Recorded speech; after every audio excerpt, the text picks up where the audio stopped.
Hello students of class 12 আমরা unit 2 first chapter অর্থাৎ তড়িৎ প্রবাহ এবং ওহমের সূত্র নিয়ে আলোচনা করছি বিগত ভিডিওগুলোতে।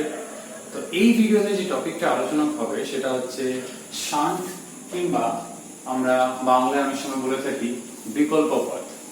এইবার প্রশ্ন হচ্ছে এই শান্টটা কিন্তু এইচএস এ খুবই গুরুত্বপূর্ণ একটা টপিক। এখান থেকে থিওরি এবং নিউমেরিক্যাল উভয় হতে পারে এবং এন্ট্রান্সেও কিন্তু এখান থেকে প্রশ্ন রয়েছে।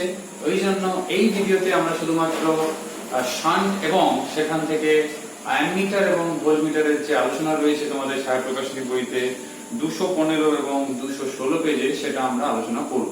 তো এটা খুবই গুরুত্বপূর্ণ, তোমরা মন দিয়ে শুনবে। তো সবচেয়ে প্রথম হচ্ছে যে এই টার্মটার মিনিং কি, এই টার্মটা কি কাজে লাগে না বলি। তড়িৎ বর্তনীতে বিভিন্ন রকমের তড়িৎ যন্ত্র ব্যবহার হয়, সেই গ্যালভানোমিটার, ভোল্টমিটার, অ্যামিটার, আরো অনেক যন্ত্র রয়েছে, যে পোটেনশিওমিটার, মিটার ব্রিজ, অনেক কিছু রয়েছে। তো প্রত্যেকটা যন্ত্রে কিছু না কিছু রোধ রয়েছে, সে কম হোক, উচ্চমানের হোক কি নিম্নমানের রয়েছে। এবারে যখন তাকে কোনো বর্তনীতে আমরা যুক্ত করছি তো স্বাভাবিকভাবে বুঝতে পারছো তাদের একটা সর্বোচ্চ পরিমাণে তড়িৎ প্রবাহ মাত্রা তার মধ্যে যাওয়ার একটা সীমা রয়েছে। সাপোজ এটা যদি একটা গ্যালভানোমিটার হয়, এর মধ্যে একটা সীমা রয়েছে যে ধর 2 অ্যাম্পিয়ার, তো 2 অ্যাম্পিয়ার সর্বোচ্চ প্রবাহ মাত্রা যেতে পারে। কিন্তু যদি তার থেকে বেশি প্রবাহ মাত্রা যুক্ত কোনো বর্তনীতে যুক্ত করে দেওয়া হয় তখন কি হবে না, স্বাভাবিকভাবে বর্তনীতে বেশি প্রবাহ মাত্রা যাওয়ার জন্য তড়িৎ যন্ত্র কিন্তু সেটা সহ্য করতে পারবে না। তাহলে কিন্তু আমরা বলতে পারি যন্ত্রটি কিন্তু নষ্ট হয়ে যেতে পারে। তো এই যে সমস্যা, এই সমাধান কিভাবে হবে? আবার অনেক ক্ষেত্রে এরকমও হয় যে হয়তো তড়িৎ যন্ত্র আমরা নিয়েছি, এবার তড়িৎ যন্ত্রতে তার তো একটা সীমানা রয়েছে যে সীমানার বেশি কিন্তু সে তড়িৎ প্রবাহ মাত্রা সহ্য করতে পারবে না। কিন্তু এরকম সিচুয়েশন হতে পারে কোন সূক্ষ্ম পরিমাপের জন্য হয়তো একটা গ্যালভানোমিটার নিয়েছি, কারণ গ্যালভানোমিটারের কাজ কি তোমরা জানো, আমরা গ্যালভানোমিটার দিয়ে ভোল্টমিটার, অ্যামিটার তৈরি করি। আর সবচেয়ে বড় কথা হচ্ছে কোন বর্তনীতে তড়িৎ প্রবাহ মাত্রা আছে কিনা, অর্থাৎ তড়িৎ প্রবাহ মাত্রা সামান্য যদি থাকে, ধরো সূক্ষ্ম যদি আমরা পরিমাণও থাকে, তাহলেও গ্যালভানোমিটারের কাঁটার কিন্তু বিক্ষেপ দেখে আমরা বুঝতে পারবো যে বর্তনীতে তড়িৎ প্রবাহ মাত্রা রয়েছে। তো এইটা একটা খুব গুরুত্বপূর্ণ ব্যাপার। তার মানে খুব প্রিসাইজ মেজারমেন্ট অর্থাৎ খুব সূক্ষ্ম পরিমাপের ক্ষেত্রে এই সমস্যাটা, অর্থাৎ দেখা গেল হয়তো বেশি প্রবাহ মাত্রা চলে গেল, তখন কিন্তু সেই যন্ত্রটাই নষ্ট হয়ে গেল। এবার যদি যন্ত্রটা নষ্ট নাও হয় তাহলে সেই যন্ত্র দিয়ে যে প্রবাহ মাত্রাটা আমরা পরিমাপ করলাম কিংবা সে বিভব পার্থক্য হোক কি অন্য কিছু, সেটাও কিন্তু ত্রুটিপূর্ণ হয়ে উঠবে। তো এই সমস্যার সমাধানের জন্য সবচেয়ে সহজ এবং কম খরচের সমাধান হচ্ছে এটাই যে আমরা কি করব না, বর্তনীতে ধরো এখানে একটা গ্যালভানোমিটার আছে, তো গ্যালভানোমিটার নিজস্ব একটা রোধ থাকবে, স্বাভাবিক, বুঝতেই পারছো। তো আমি দুটো টার্মিনাল ধরলাম, একটা এ একটা বি। তো এদের সঙ্গে সমান্তরালে একটা নিম্নমানের রোধ এস যুক্ত করলাম। নামটা আমরা এস দিচ্ছি এই কারণে, এটাই হচ্ছে শান্ট। তার মানে শান্টের সংজ্ঞাতে আমরা এভাবে বলতে পারি যে শান্ট হচ্ছে একটা নিম্নমানের রোধ যাকে গ্যালভানোমিটারের সঙ্গে সমান্তরাল সমবায়ে যুক্ত করা হয়। এবার প্রশ্ন হচ্ছে কেন সমান্তরাল সমবায়ে আমরা যুক্ত করছি না, ভেবে দেখো বর্তনীতে সাপোজ ধরো আমরা আই পরিমাণে প্রবাহ মাত্রা পাঠিয়েছি। এবার সেই আই পরিমাণে প্রবাহ মাত্রার মধ্যে গ্যালভানোমিটারের রোধের তুলনায় এই এস যে রোধ সেটা কম মানের নেওয়া হয়েছে। তাহলে প্রবাহ মাত্রা যেহেতু সমান্তরাল সমবায়, তাহলে গ্যালভানোমিটারের মধ্য দিয়ে আইজি এবং শান্টের মধ্য দিয়ে যদি প্রবাহ মাত্রা আইএস হয়, তাহলে বুঝতেই পারছো আমরা এখানে আলাদা করে লিখতে পারি I = IG + IS, যেহেতু সমান্তরাল সমবায়ের ক্ষেত্রে যেটা হয়। কিন্তু বুঝতেই পারছো এস যেহেতু রোধ কম, তাহলে আইএস এর পরিমাণ আইজি থেকে যথেষ্ট বেশি হবে। অর্থাৎ মূল প্রবাহ মাত্রার বেশিরভাগ অংশ শান্টের মধ্য দিয়ে চলে গেল। সেই জন্য শান্টকে আমরা একটা অল্টারনেটিং ওয়ে কিংবা একটা বিকল্প পথ বলে থাকি, অল্টারনেটিং পাথ আমরা ইংলিশে বলি। আর সামান্য পরিমাণে যাচ্ছে জি এর মধ্য দিয়ে, কিন্তু এর জন্য এ বিন্দু এবং বি বিন্দুর মধ্যে বিভব পার্থক্যে কোন রকম পরিবর্তন কিন্তু হচ্ছে না। শুধুমাত্র যেটুকু পরিবর্তন সেটা কি না, প্রবাহ মাত্রা জি এর মধ্য দিয়ে বেশি যাচ্ছে না। তো বেশি না যাওয়ার জন্য গ্যালভানোমিটারটি নষ্ট হওয়ার থেকে বঞ্চিত হলো। তো অনেকেই ভাববে হয়তো যে স্যার শুধুমাত্র গ্যালভানোমিটার হয়তো রক্ষা পেল বেশি প্রবাহ মাত্রা যাওয়ার থেকে কিংবা গ্যালভানোমিটার যেটা সহনশীলতা কিংবা তার একটা সহনসীমা রয়েছে প্রবাহমাত্রা, তার থেকে বেশি যাবে না। শুধু তা নয়, দ্বিতীয় একটা অ্যাডভান্টেজ রয়েছে, কারণ পরীক্ষার আমাদের প্রশ্ন আগে আসতো যে শান্টের গুরুত্বপূর্ণ ভূমিকা কিংবা শান্টের গুরুত্ব কি তড়িৎ বর্তনীতে। তো দ্বিতীয় সবচেয়ে বড় গুরুত্বপূর্ণ যেটা ব্যাপার হচ্ছে সেটা হচ্ছে শান্ট যেহেতু সমান্তরাল সমবায়ে রয়েছে আবার নিম্নমানের রয়েছে, তো থাকার জন্য গ্যালভানোমিটার যেভাবে রক্ষা পাচ্ছে সেটা তো হচ্ছে, তাছাড়া শান্টের জন্য কিন্তু গ্যালভানোমিটার যেটা পরিমাপ করছে সেটাতেও কিন্তু ত্রুটি থাকছে না। প্র্যাকটিক্যালি যদি বলি ত্রুটি সেরকম থাকছে না। তার মানে কি, সে যন্ত্রকে রক্ষা করছে, তা সহ সে কি করছে, পরিমাপ যেটা করা হচ্ছে, সূক্ষ্ম পরিমাপ করা হচ্ছে, তাতেও সাহায্য করছে ত্রুটি কমানোর ক্ষেত্রে কিংবা ত্রুটিকে প্রায় কমিয়ে দেওয়া, অনেকটাই কমিয়ে দেওয়া, রিডিউস করে দেওয়া, আমরা বলতে পারি প্রায় ত্রুটি মুক্ত বলতে পারি। তো এই দুটো অ্যাডভান্টেজ কিন্তু শান্টের ক্ষেত্রে থাকছে। এবার যদি আমরা ম্যাথমেটিক্যালি অ্যানালাইসিস করি, তো তোমরা এখানে দেখতে পাচ্ছ এ বিন্দু বি বিন্দুর মধ্যে একটা বিভব পার্থক্য থাকবে, সেটা আমি বললাম VA মাইনাস VB। তো নিয়ম মাফিক কি হওয়া উচিত না, এখানে যেহেতু IS ছিল তাহলে এটাও IS ই হবে, আর এখান থেকে IG হবে, তারপরে যেটা বের হবে সেটাও সেই IS সমান হচ্ছে। তাহলে VA মাইনাস VB যেটা আসবে সেটা কি হওয়া উচিত না, মূল প্রবাহমাত্রা I ইনটু এই G আর S, অর্থাৎ G ও S যেটা আমরা দেখতে পাচ্ছি তাদের সমবায় তুল্য রোধ। গ্যালভানোমিটারের রোধ এবং শান্ট তারা সমান্তরাল সমবায়ে রয়েছে, তার তুল্য রোধ কত হবে, এইটা হবে। তোমরা জানো দুটো সমান্তরাল সমবায়ে থাকার সময় R1 R2 by R1 plus R2। তাহলে এখানে এভাবে লিখতে পারি আমরা, এটা আমাদের প্রথম সমীকরণ থাকলো। দ্বিতীয় যেটা আমাদের ভাবা উচিত সেটা হচ্ছে গ্যালভানোমিটারের মধ্যে দিয়ে কত প্রবাহমাত্রা যাবে, অর্থাৎ এইটা IG। তো আমরা ওহমের সূত্র লাগাবো কি, VA মাইনাস VB বাই গ্যালভানোমিটারের রোধ, মান বসাবো।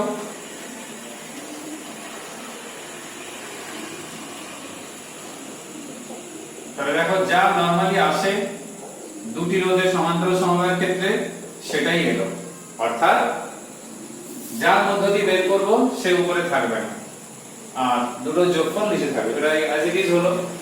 একই ভাবে আমরা IS টাও বের করব, অর্থাৎ শান্টের মধ্য দিয়ে যে পরিমাণ প্রবাহমাত্রা যাচ্ছে তো সেটা কত হবে না, I into G by G plus S। কি করে এলো না, সহজ ব্যাপার, যেরকম আমি এখানে বললাম I into GS by S আসবে এখানে, তাহলে S S কেটে গেল, IG by G plus S, তাহলে দেখো সেটাই থাকছে। তো এটাও একটা ইকুয়েশন থাকলো। আমাদের ক্ষেত্রে যেটা আমরা প্রবলেমের ক্ষেত্রে স্পেশালি সলভ করার ক্ষেত্রে এই IG এবং IS এর অনুপাত খুব গুরুত্বপূর্ণ হয়। তাহলে যদি আমরা IG বাই IS করি, অর্থাৎ ডিভাইড করে দিই, তো সেখানে কি পাবো না, দেখতে পাচ্ছ I কেটে গেল, G প্লাস S কেটে গেল, তাহলে পাওয়া গেল কি S বাই G। এখানে একটা খুব ভাবার ব্যাপার রয়েছে, তোমরা হয়তো নিশ্চয়ই ভেবে নিয়েছো যে শান্টের মান কিন্তু G এর থেকে অনেক কম, তার মানে নিশ্চিত IG এর মান IS এর থেকে কিন্তু অনেক কম হবে। তাহলে এখান থেকে পুনরায় প্রমাণ হলো যে শান্টের ব্যাপারে আমি শুরুতেই বলেছিলাম, যেহেতু শান্টের রোধ কম, তো তার মধ্যে দিয়ে যে প্রবাহমাত্রা যাচ্ছে সেই প্রবাহমাত্রা কিন্তু কি গ্যালভানোমিটারের যে প্রবাহমাত্রা তার তুলনায় কিন্তু শান্টের প্রবাহমাত্রা বেশি যায়। তার মানে গ্যালভানোমিটার সুরক্ষিত থাকছে। তাহলে দেখো এখানে প্রমাণিত হচ্ছে যে গ্যালভানোমিটারের মধ্য দিয়ে কিন্তু কম প্রবাহমাত্রা যাচ্ছে, তার ফলে গ্যালভানোমিটারটা কিন্তু সুরক্ষিত থাকছে, আর তার যে পরিমাপ সেই পরিমাপেও ত্রুটি কিন্তু আসছে না। নেক্সট যেটা আমরা পড়ব সেটা হচ্ছে একটা গ্যালভানোমিটারের মধ্য দিয়ে কত পরিমাণ ধরে প্রবাহমাত্রা যাচ্ছে, মূল প্রবাহমাত্রা। সাপোজ একটা গ্যালভানোমিটারের মধ্য দিয়ে, যেটা অঙ্ক করতে খুব কাজে লাগে, কিছু প্রমাণও লাগে, মূল প্রবাহমাত্রা 1 এর n অংশ যাচ্ছে, তোমরা বুঝতেই পারছো অনেকটা কম। তাহলে যদি কোনো গ্যালভানোমিটারের মধ্য দিয়ে 1 এর n অংশ মূল প্রবাহমাত্রা যায়, তাহলে এই যে আমাদের সমীকরণ রয়েছে তো সেটাকেও আমরা কাজে লাগাতে পারি। কিন্তু এখানে একটা কথা বলবো, আমার আমাদের যে ইকুয়েশন 2 রয়েছে, ইকুয়েশন 2 তোমরা বইতে দেখবে তাদের তো অন্যরকম ইকুয়েশন দেওয়া রয়েছে, সেখানে ওরকম ইকুয়েশন দেওয়া নেই, তো নাম্বারিং করা রয়েছে বইতে অবশ্য। তো আমরা কি করব, এই যে 2 নাম্বার ইকুয়েশন রয়েছে অর্থাৎ এই যে ইকুয়েশন, এর সাহায্য নেব। অর্থাৎ কি ig equals to I into s by g plus s। তো এইখান থেকে কি আসছে, ig by I equals to 1 by n। তো এখানেও লিখব ig by I equals to কত না s by g plus s। তাহলে ig by I সমান কত এখানে 1 by n। তাহলে আমরা পরের লাইনে কি লিখতে পারি, s by g plus s equals to 1 by n। তাহলে এখান থেকে একটু সাজিয়ে নেব, সেটা কেমন না দেখো, s দিয়ে যদি ডিভাইড করি তাহলে কি আসছে 1 by g by s plus 1 equals to 1 by n। পরের লাইনে কি হবে না g by s plus 1 equals to n। তোমাদের এখানে বের করতে বলেছে যে যে শান্টটাকে যুক্ত করব সেই শান্টের মান কত, অর্থাৎ তার রোধ কত হবে, তাহলে s বের করতে হবে। তাহলে এখান থেকে আমরা কি করব, g by s equals to n minus 1, অতএব s equals to g by n minus 1। এইখানে খুব গুরুত্বপূর্ণ দেখো এই ফর্মুলাটা, যে s equals to g by n minus 1, কারণ হচ্ছে এই ফর্মুলা দিয়ে যদি আমরা বলি, এই ফর্মুলায় দেখো n রয়েছে আর g রয়েছে, এবার n এর মান যা খুশি হতে পারে, n এর মান ধরো সে 2 হতে পারে কি সে 5 হতে পারে, যা খুশি মান হতে পারে। এই যে n অর্থাৎ 1 by n অংশ মূল প্রমাত্রা যাচ্ছে, এই n কে বলা হয়, এটা খুবই গুরুত্বপূর্ণ অঙ্কের ক্ষেত্রে, এই n কে আমরা বলি শান্টের ক্ষমতা। মানে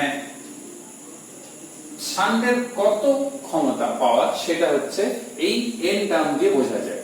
তাহলে এখানে কত না 1 by n টাইমস যাচ্ছে, তাহলে n টাই হচ্ছে শান্টের ক্ষমতা। এবার কারো ক্ষেত্রে যদি 25 হয় তাহলে 1 এর 25 হবে, কারো ক্ষেত্রে যদি 50 হয় তাহলে 1 এর 50 হবে। এই টার্মটা একটু মনে রাখতে হবে যে কত অংশ যাচ্ছে না 1 by n অংশ যাচ্ছে, তাহলে 1 এর 25 সাপোজ, তাহলে শান্টের ক্ষমতা হচ্ছে শুধু 25, 1 এর 25 না, তখন শান্টের ক্ষমতা শুধু কিন্তু n। তোমরা বইতেও দেখবে শুধু n যেটা সেটাই হচ্ছে কিন্তু শান্টের ক্ষমতা, যত অংশ গ্যালভানোমিটারের মধ্য দিয়ে যাচ্ছে সে নিচে যে রাশিটা আছে সেটাই হবে। এই যে ফর্মুলাটা আমরা ডেভেলপ করলাম, তোমাদের বইতে দেখবে 4 নাম্বার ইকুয়েশন দিয়ে রয়েছে। তো এখানে একটা জিনিস পরিষ্কার যে যে শান্টটা আমরা ব্যবহার করব, অর্থাৎ গ্যালভানোমিটারের মধ্য দিয়ে কত পরিমাণ প্রবাহ মাত্রা পাঠাবো সেটা আগে ঠিক করে নেব, সেই মানটাকে এখানে বসিয়ে শান্টের রোধ বের করে নেব, সেই রোধ অর্থাৎ সেই মানের রোধকে নিয়ে এসে আমরা গ্যালভানোমিটারের সমান্তরালে জুড়ে দেব, তারপরে সরাসরি ব্যবহার করতে পারবো। তার মানে আগে থেকেই আমরা ব্যবস্থাপনা করে নেব। তোমাদের বইতেও এখানে দেখবে। আচ্ছা, আরেকটা কথা এখানে বলে দিই যে যেহেতু নিম্নমানের রোধকে আমরা যুক্ত করে দিয়েছি গ্যালভানোমিটারের সাথে, তাহলে সমান্তরাল সমবায় যুক্ত করেছি, তার মানে যে তুল্য রোধ বেরোবে সেইটা এই যে নিম্নমানের রোধ যেটা s তার থেকেও কম বেরোবে, যেহেতু সমান্তরাল সমবায়ের বৈশিষ্ট্য এটাই আমরা লাস্ট ভিডিওতে আলোচনা করেছি, ক্লাস 10 এও ছিল। তার মানে এই যে প্রবাহ মাত্রা প্রবেশ করছে, মূল প্রবাহ মাত্রা যেহেতু নিম্নমানের রোধ থাকছে, তাহলে প্রবাহ মাত্রা যে কমে যাচ্ছে তা কিন্তু হচ্ছে না, বরং বলা উচিত যে প্রবাহ মাত্রা বেড়ে যাচ্ছে বরং বলতে গেলে। ওই জন্য দেখবে তোমাদের বইতে একটা কথা বলা রয়েছে যে যেহেতু প্রবাহ মাত্রা মানে রোধ যেহেতু কমে গেছে আলটিমেটলি, তো প্রবাহ মাত্রা সামান্য বাড়ে, কিন্তু প্র্যাকটিক্যালি যদি বলা হয় প্রবাহ মাত্রা অপরিবর্তিত থাকে, প্রবাহ মাত্রা ভ্যারি করে না, কারণ সে মানটা তো খুবই কম, তার মানে সে প্রবাহ মাত্রার উপর কোনো প্রভাব ফেলে না। তাহলে প্রবাহ মাত্রা অপরিবর্তিত থাকা মানে গ্যালভানোমিটার দিয়ে যদি আমরা প্রবাহ মাত্রা পরিমাপ করি, তার মানে সেই গ্যালভানোমিটার সঠিক মান দেবে এই শান্ট লাগানোর জন্য। না হলে কি হতো, এর নিজস্ব রোধ ছিল, সে রোধের জন্য হয়তো প্রবাহ মাত্রা ডিক্রিজ করে যেত, তার জন্য কিন্তু পরিমাপটা ত্রুটিপূর্ণ হতো। ওই জন্য দেখবে বইতে লেখা রয়েছে, এটা কিন্তু তোমাদের নিজস্ব নলেজ এবং পরীক্ষাতেও 1 নম্বর প্রশ্নতে লাগতে পারে, যে সরাসরি যদি গ্যালভানোমিটারকে আমরা যুক্ত করতাম বর্তনীতে তাহলে ত্রুটি কেন আসতো না, গ্যালভানোমিটারের নিজস্ব রোধের জন্য প্রবাহ মাত্রার মান কমে যেত, তখন ত্রুটি চলে আসতো।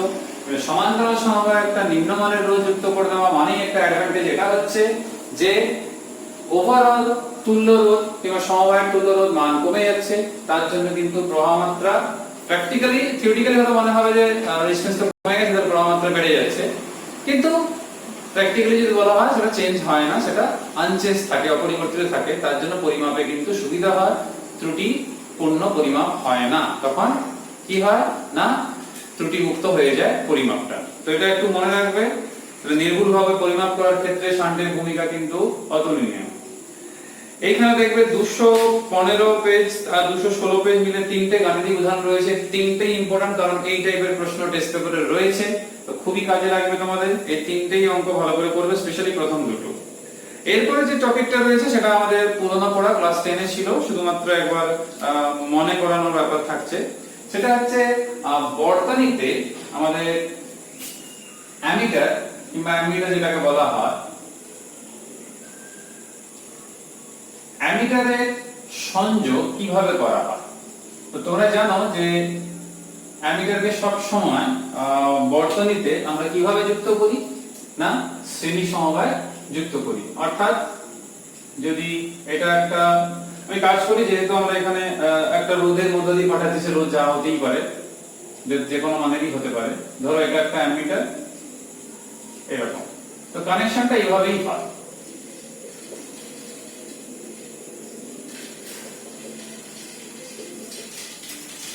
এই ক্ষেত্রে যে দেখতে পাচ্ছ যে অ্যামিটার এখানে রয়েছে, তো অ্যামিটার সবসময় শ্রেণী সমবায় লাগাতে হয় আর ভোল্টমিটার সমান্তরাল সমবায় লাগাতে হয়, তোমরা জানো।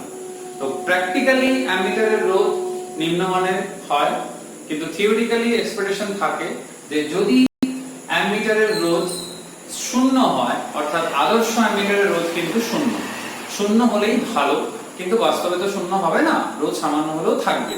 তো যত কম হবে তত ভালো। তার কারণটা একটু জেনে নেওয়া যাক, সেটা ক্লাস 10 এ হয়তো অনেকে বুঝতে পারোনি।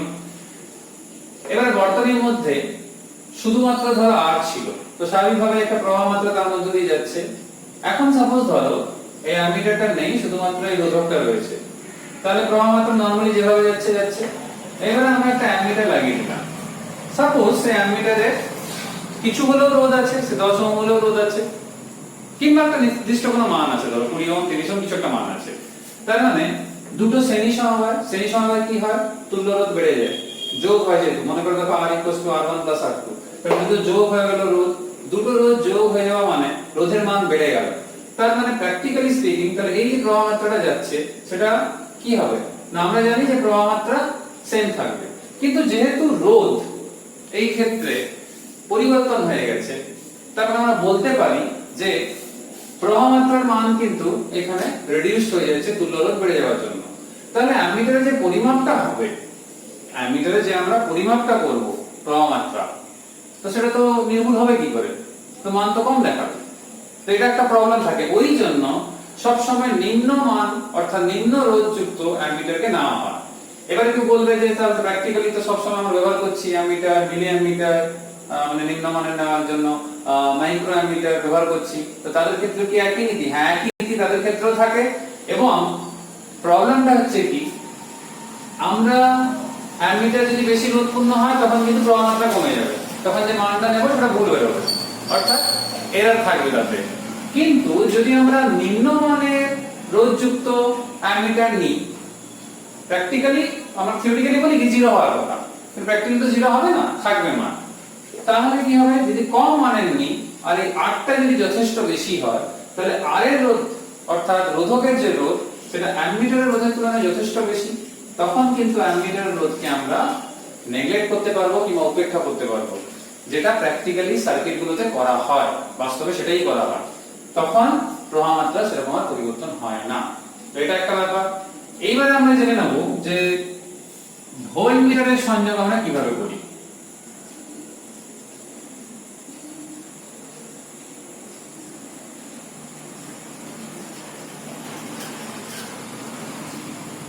ভোল্টমিটারের সংযোগ এই আমাদের গ্যালভানোমিটার থেকেই আমরা ভোল্টমিটার অ্যামিটারগুলো তৈরি করি। তো পরে অধ্যায়গুলোতে রয়েছে, যখন আমরা তড়িৎচুম্বকত্ব অধ্যায় পড়ব। তো এখানে কি করা হয় না, সাপোজ একটা বর্তনী রয়েছে এরকম, তার থেকে সাপ্লাই আমরা পাচ্ছি, এটা সাপোজ ধরো আর। তো যে বিন্দু দুটোতে আমরা বিভব পার্থক্য নির্ণয় করতে চাইছি, সেই দুটো বিন্দুতেই ভোল্টমিটারের দুটো প্রান্ত, এর কোনো প্লাস মাইনাস বলে কোনো ব্যাপার হয় না, ভোল্টমিটার সমান্তরাল সমবায় লাগিয়ে দিতে হবে। আদর্শভাবে দেখবে সবসময় বলা হয় যে ভোল্টমিটারের রোধ অসীম হলে ভালো, যাতে করে আর এর অ্যাক্রসের পটেনশিয়াল ডিফারেন্স কিংবা বিভব পার্থক্যের কোনো পরিবর্তন হবে না। এটা আদর্শভাবে এক্সপ্রেশন থাকে, কিন্তু বাস্তবে ইনফাইনাইট রেজিস্ট্যান্স যুক্ত কোনো ভোল্টমিটার তৈরি করা সম্ভব না। এই জন্য আমরা কি করি, উচ্চ মানের রোধ যুক্ত ভোল্টমিটার ব্যবহার করি। তো সেম প্রিন্সিপাল মিলি ভোল্টমিটার, মাইক্রো ভোল্টমিটারে হয়, কারণ শুধু ভোল্টমিটার ইউজ করতে হবে না, অনেক লো ভোল্টেজ মেজার করতে হয়। তাহলে উচ্চ মানের হলে কি করে সুবিধা হচ্ছে না, দেখো ভোল্টমিটারের নিজস্ব কিছু রোধ আছে, সেটা যথেষ্ট উচ্চ মানের আছে। তো সেই উচ্চ মানের রোধ আর এই রোধ মিলে কি সমবায় তৈরি করছে, সমান্তরাল সমবায় তৈরি করছে। তোমরা ভালো করেই জানো সমান্তরাল সমবায় তৈরি হওয়া মানে তুল্য রোধ কমে গেছে, বর্তনীতে যুক্ত সবচেয়ে নিম্নমানের রোধ তার থেকেও কমে গেছে। তার মানে এই যে প্রবাহ মাত্রা যাচ্ছে, নিয়ম কি না, যে প্রবাহ মাত্রাটা যাচ্ছে যেহেতু তুল্য রোধ কমে গেছে, তাহলে তো আবার বলবো প্রবাহ মাত্রা বেড়ে যাবে। তো প্রবাহ মাত্রা যদি বেড়ে যায় তাহলে ভি বেড়ে যাবে, বিভব পার্থক্য, তাহলে বিভব পার্থক্য বেড়ে গেলে ভোল্টমিটার বেশি রিডিং দেখাবে। তাহলে প্র্যাকটিক্যালি কি করে ইউজ করা হচ্ছে, প্রবলেম হচ্ছে না কেন না, প্র্যাকটিক্যালি কি করা হয়, যেহেতু ভোল্টমিটারের রেজিস্ট্যান্সটাকে অনেক হাই নেওয়া হয়, অনেক উচ্চ মানের নেওয়া হয় আর এর রেসপেক্টে, সেই জন্য এই প্রবাহ মাত্রার খুব একটা পরিবর্তন কিন্তু আর এর মধ্য দিয়ে হয় না।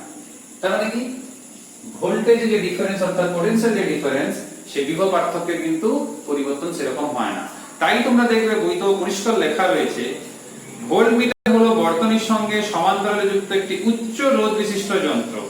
তার মানে কি, যখন আমরা বলছি যে আর এর তুলনায় যখন এই যে রেজিস্ট্যান্স, যেটা তোমাদের বইতে নাম দিয়েছে কি আর ভি, অর্থাৎ resistance of voltmeter R V, এই আর ভি এর মান যখন আর এর থেকে অনেক বেশি হবে, তখন যে তুল্য রোধটা বেরোবে সেই তুল্য রোধটা কিন্তু আর এরই কাছাকাছি হবে, প্রায় আর এর সমান হবে।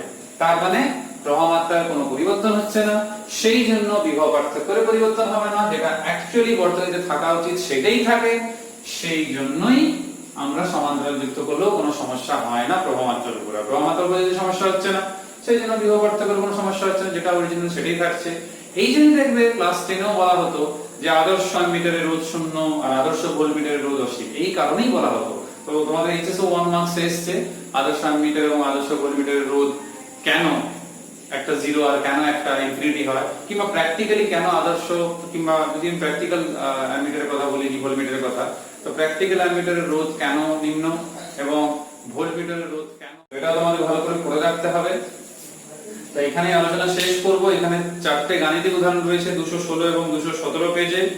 চারটে গাণিতিক উদাহরণ ভালো করে দেখবে, তার মধ্যে 2 এবং 4 বেশি ভালো করে দেখবে। আমি তো বলবো চারটেই দেখবে, কারণ এন্ট্রান্স আর এইচএস দুটোতেই টপিকগুলো ইম্পর্টেন্ট, যেহেতু ওই জন্য ভালো করে দেখা তোমাদের উচিত। অনুশীলনিত অঙ্ক রয়েছে, তো খুবই কাজে লাগবে। তো আজকে যে টপিকটা আলোচনা হলো তার পরিচয় সংক্রান্ত প্রশ্নগুলো ভালো করে করবে, কারণ এটা এইচএস ইম্পর্টেন্ট টপিক। আমরা নেক্সট ভিডিও অর্থাৎ নেক্সট দুটো ভিডিওতে খুব গুরুত্বপূর্ণ একটা ইম্পর্টেন্ট টপিক আলোচনা করব। যেরকম রোধের সমবায় আমরা দেখেছি আগের ভিডিওতে, ঠিক ওই রকমই কোষগুলোর, তড়িৎ কোষগুলোর শ্রেণী এবং সমান্তরাল এবং মিশ্র সমবায় নিয়ে আমরা আলোচনা করব নেক্সট দুটো ভিডিওতে। সেখান থেকে কিছু কন্ডিশনগুলো, বিশেষ ক্ষেত্রগুলো বের করা হবে, সেগুলো পরীক্ষাতে খুব কাজে লাগবে। তো পরের ভিডিওতে তোমার সঙ্গে আবার দেখা হবে পরের টপিক নিয়ে। সবাই সুস্থ থেকো, সাবধানে থেকো। নেক্সট ভিডিওতে দেখা হচ্ছে। Till then, by.